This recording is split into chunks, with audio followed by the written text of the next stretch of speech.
দেশের বিভিন্ন স্থানে সভা সমাবেশ, মানববন্ধন সহ নানা ঘটনার আরো খবর জানাচ্ছেন নাদিরা সুলতানা।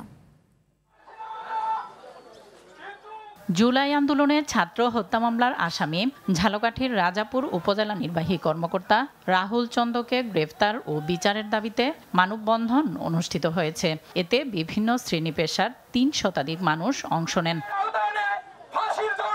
অনিয়মে জড়িত থাকায় ইন্সট্রাক্টরের বদলির দাবিতে গাজীপুরের শহীদ তাজউদ্দিন আহমদ নার্সিং কলেজের শিক্ষার্থীরা সড়ক অবরোধ মানববন্ধন করেছেন। এ সময় রাজবাড়ীর সড়ক প্রায় ১ ঘন্টা অবরোধ করে রাখেন তারা। পরে জেলা প্রশাসক বরাবর স্মারকলিপি দেয়া হয়। ভূমিদস্যুদের বিচারের দাবিতে ভোলার চর ফ্যাশনে মানববন্ধন ও ঝাড়ু মিছিল করেছেন স্থানীয় ভুক্তভোগীরা।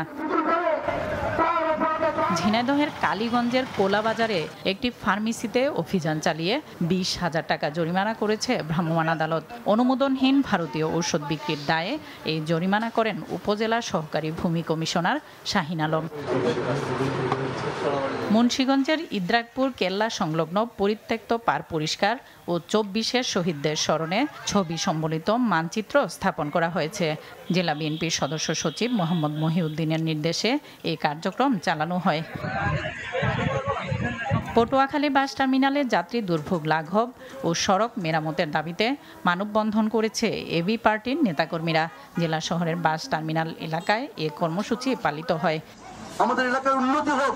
পটুয়াখালীর গলাচিপায় কলাগাছি ইউনিয়ন পরিষদ কমপ্লেক্সের নতুন ভবন নির্মাণের দাবিতে মানববন্ধন করেছেন এলাকাবাসী।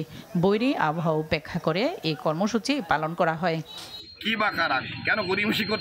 রাজশাহীতে হোল্ডিং, ট্রেড লাইসেন্স ও পানির ট্যাক্স কমানো সহ ২৩ দফা দাবিতে স্মারকলিপি দিয়েছে রাজশাহী স্বার্থ সংরক্ষণ কমিটি। সমাজ থেকে অপরাধ ও কুসংস্কার দূর করতে মাদক, ইভটিজিং, সন্ত্রাস, বাল্যবিবাহ ও যৌতুক প্রতিরোধের লক্ষ্যে কিশোরগঞ্জে বিট পুলিশিং সভা অনুষ্ঠিত হয়েছে।